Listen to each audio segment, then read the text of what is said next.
Alhamdulillah.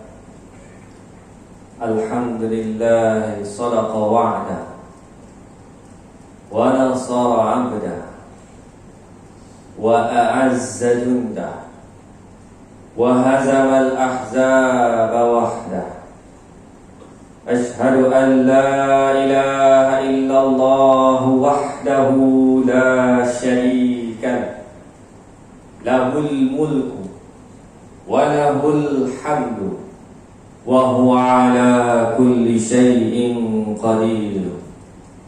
Wa ashhadu anna Muhammadan abduhu wa rasuluh, al-badrud duja was-sirajul munir. Allahumma salli wa sallim wa barik ala habibina wa syafi'ina wa imamina wa qudwatina Muhammad ar-rahmatil muhda an-ni'matil musda wa ala alihi wa sahbihi wa man tabi'ahum bi ihsan ila yaumiddin. Amma ba'd. Fa ya ibadallah ittaqullah wa tazawwadu fa inna khairaz zadi taqwa faqad fazal muttaqun. Sidang jemaat yang dirahmati Allah Subhanahu wa taala sekalian, saya menyeru kepada diri saya dan juga tuan-tuan sekalian, marilah kita sama-sama bertakwa kepada Allah Subhanahu wa taala dengan sebenar-benar takwa, dengan sama-sama kita melaksanakan perintah Allah Subhanahu wa taala, kita sama-sama meninggalkan larangan Allah Subhanahu wa taala.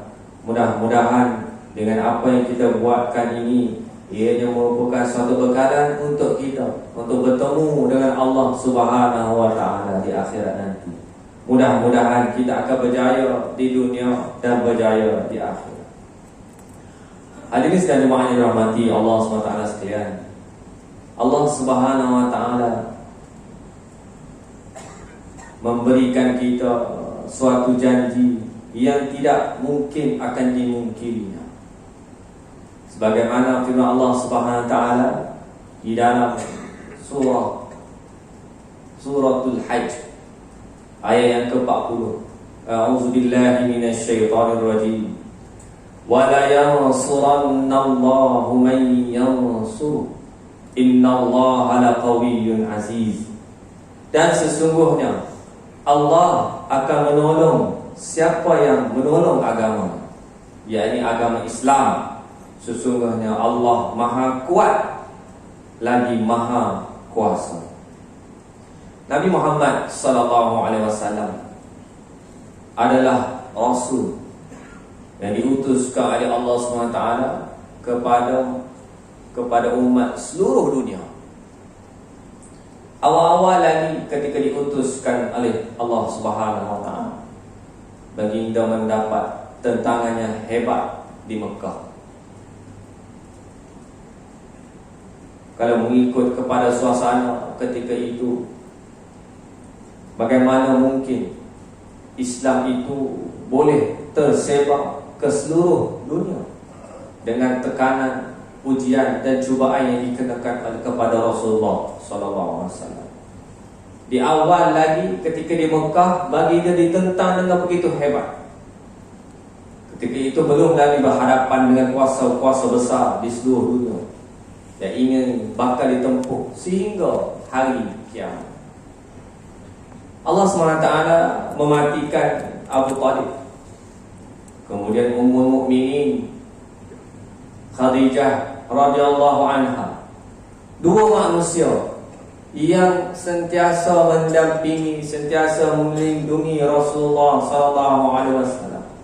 Seorang yang berpengaruh dan seorang lagi yang banyak harta diwafatkan oleh Allah Subhanahu wa taala, menyebabkan jasad Rasulullah sallallahu alaihi wasallam terdedah kepada serangan musuh-musuh Islam yang ada di Mekah ketika itu.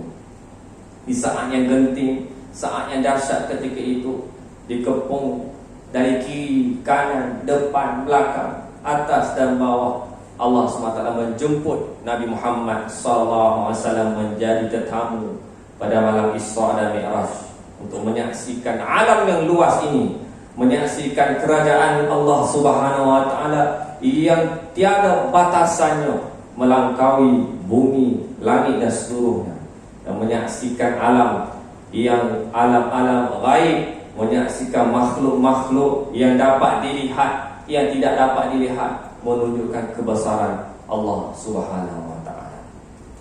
Setelah Islam dimenangkan oleh Allah Subhanahu wa taala dengan berlakunya peristiwa hijrah di Madinatul Munawwarah, Islam menghadapi lagi pelbagai ujian. Antaranya ialah kepungan bala tentera Ahzab.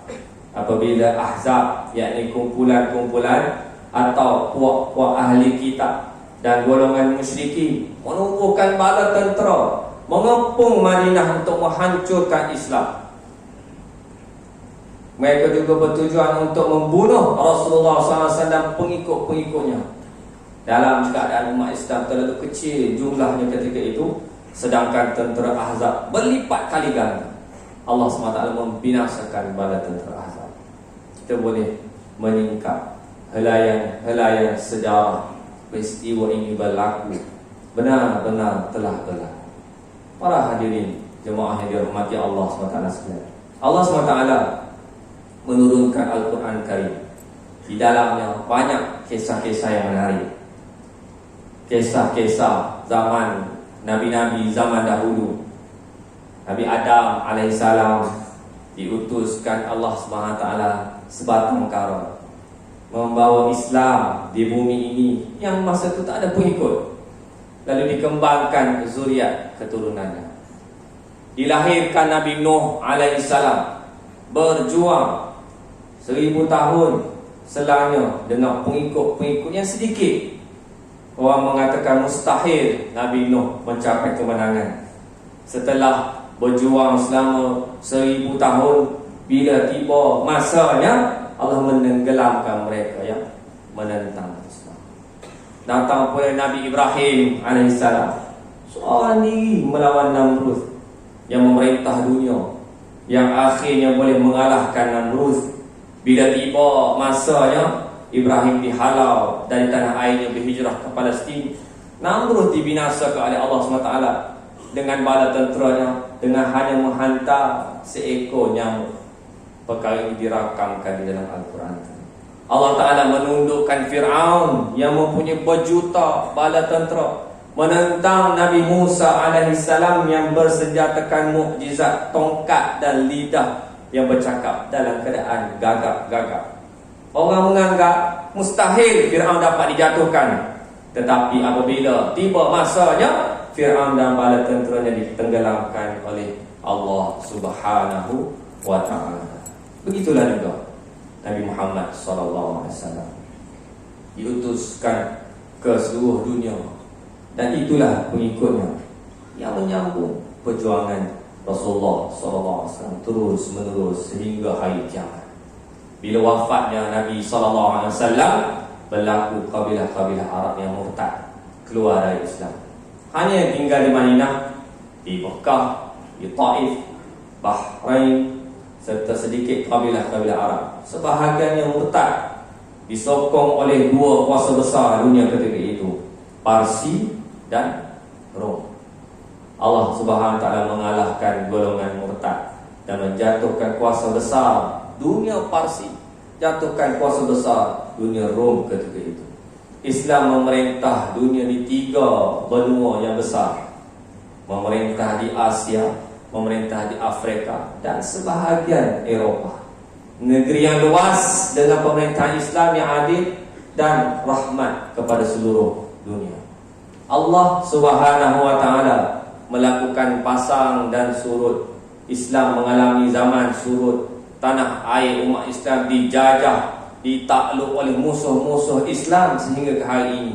Kita menyaksikan dalam perjalanan sehingga hari ini, tanah air umat Islam menjadi medan perang dunia pertama, menjadi medan perang dunia kedua, dan menjadi medan perang dunia yang ketiga sekiranya akan berlaku bila-bila masa sahaja nanti.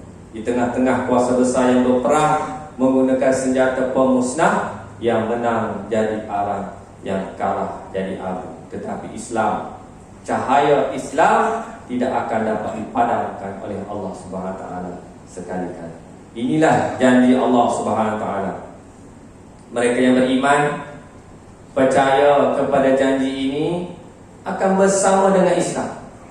Walau apa jua yang berlaku, akan tetap bersama-sama dengan Islam, seumpama menggenggam bara api yang sedang membara, tidak akan dilepaskan walau sedikit.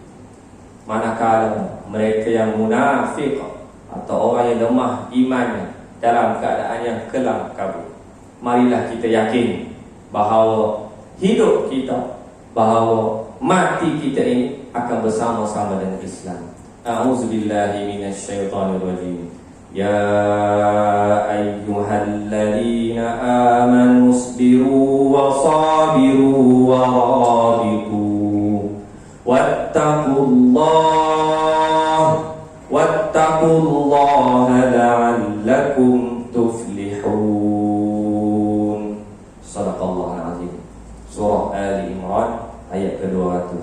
Maksudnya, wahai orang yang beriman, bersabarlah kamu menghadapi segala kesukaran dalam mengerjakan perkara-perkara kebajikan, dan kuatkanlah kesabaran kamu lebih dari kesabaran musuh di medan perjuangan, dan bersedialah dengan kekuatan pertahanan di daerah-daerah sempadan, serta bertakwalah kamu kepada Allah supaya kamu berjaya, yakni mencapai kemenangan. Barakallahu li wa lakum bil kitab was sunnah wa nafa'ani wa iyyakum bil ayati wal hikmah.